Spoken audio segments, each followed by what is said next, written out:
coming up on 25 years. Started out just raising a few acres of mixed lettuce, and I started our operation in Mexicali Valley at that time, and we grew green onions and spinach and radishes. So I have a farming operation here in Imperial Valley, which you can see behind me, and in Mexicali Valley. And so my dad farmed in the Lakewood area by Long Beach, and when the city moved in the early 50s, he moved down here to Imperial Valley.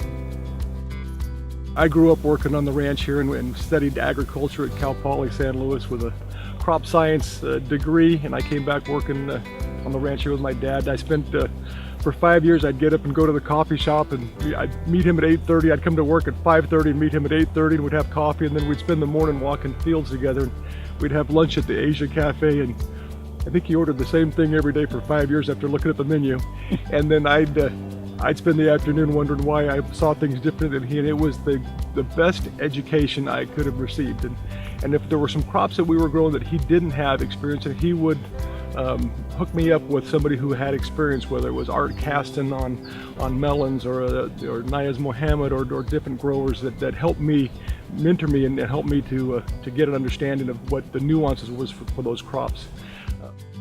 I enjoy having the sales push the production and the harvesting side. It really makes it to where we get the highest quality, freshest product on the truck to the customer as soon as possible. It's pretty exciting. On my immediate right, I've got my youngest son Travis, and next to him is my oldest son Thomas. I'm backing out day to day and becoming a little bit more of an advisor and hopefully less of a boss, and let them do the job that they're getting prepared to do. Especially in the produce industry, you have to be a team, and you really have to kind of think as one. And I feel like being family, it really helps to do that. But being family, I mean, it is difficult sometimes to keep work separate from family lives. And, we go home and we take this burden because it is our lives.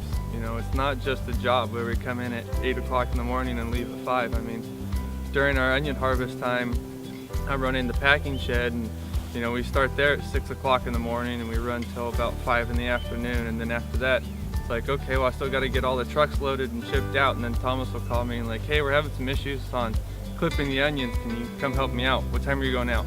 I'm leaving at 9:30.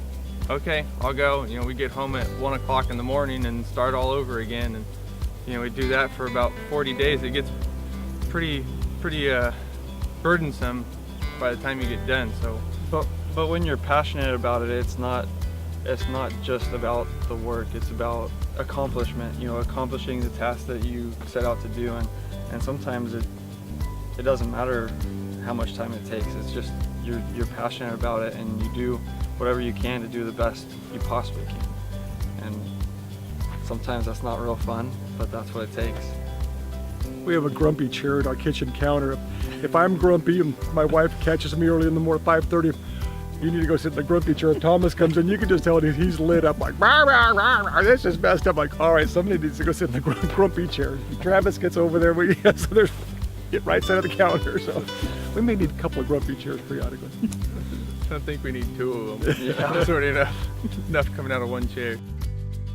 We've got some beautiful sunsets here, and usually after a full day of work, there's times when I'll take our chocolate lab Abby and come out and put on some tennis shoes and go for a 4 or 5 mile walk around our pond and the river bottom, and just I can pray, I can decompress, I can watch watch birds fly over, not have tractors going or irrigation pumps going, and it's just a beautiful time of the day most of the time down here. And there's a verse in the Bible that said, iron sharpens iron and men sharpens men, and a good grower will help push me, like, hey, how come they're doing a better job than I am? And it's encouraging and exciting to work with progressive, intelligent, thoughtful growers.